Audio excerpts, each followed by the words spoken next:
pertama mungkin pengeluaran pemerintah tuh terlalu besar ya, jor-joran terlalu besar, lalu nggak berdampak, nggak ada efek.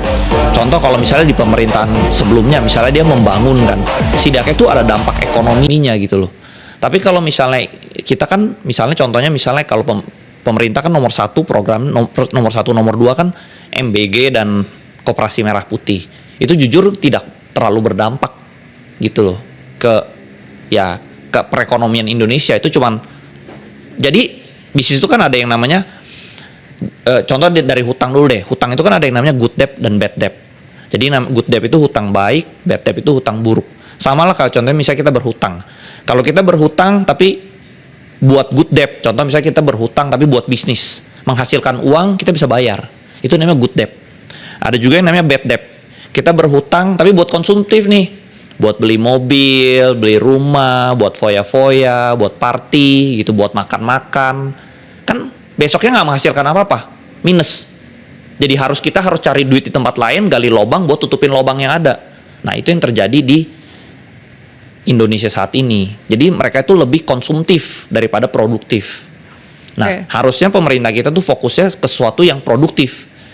Dia ada uang, dia menghasilkan dulu uang ini, dapat untung, baru dia pakai yang buat produk konsumtif seperti itu.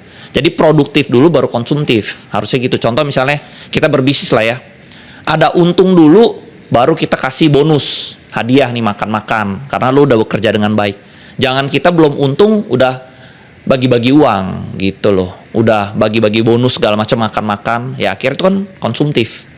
Nah, akhirnya ini kan duitnya bolong nih, harus ada yang ditambel. Nah ditambelnya kemana?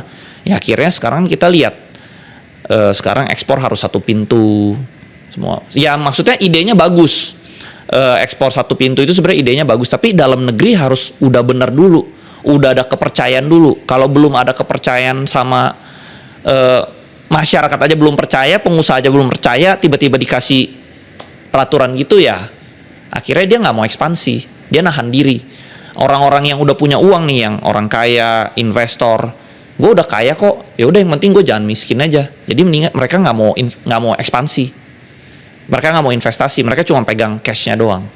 Nah akhirnya duit makin nggak turun lagi. Jadi kalau misalnya pemerintah ini mempersulit pengusaha ini bakal ngerem, stop, yang ujungnya yang mati yang bawah lagi. Gitu. Nah itu yang terjadi. Nah ini domino nih, saling berpengaruh satu sama lain seperti itu. Oke.